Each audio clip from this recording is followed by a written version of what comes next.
3 KG আম আনলাম 60 টাকা KG, সারাদিন বড় বাঙ্গা চূড়া বিক্রি করে 3 কেজি আম কিনে আনলাম। যে 3 কেজি আমের থেকে 1 কেজি আম বন্ধু বান্ধবের রাস্তা দিয়ে, যে আমার একটা বন্ধু খুব কাছের বন্ধু, আর একটা আম আমি তারে বললাম, রে ভাই 60 টাকা কেজি আম দিয়ে কিনে আনলাম, আমি একটু খাইছি, তুই আমরা খাইলাম। আমার প্রশ্ন করলো, তুই খাইয়ে দিস যে আমটা আমি কামু, ভাবলি কি করি?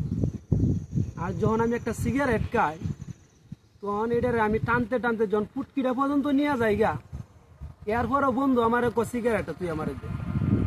যদি বলি বন্ধু সিগারেটটা ভিজে গেছে গা, এরপরে বলে যে সমস্যা নাই, এটা সিরে আমি গায়ে ফেলাম।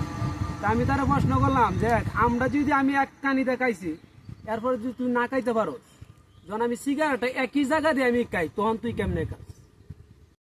এই ভিডিওটা বেশি বেশি শেয়ার করে দিবেন। কিছুগুলা বন্ধু আছে যারা এরকম চেষ্টাগিরি করে, তারা যেন এই ভিডিওটা দেখে পরিবর্তন হতে পারে।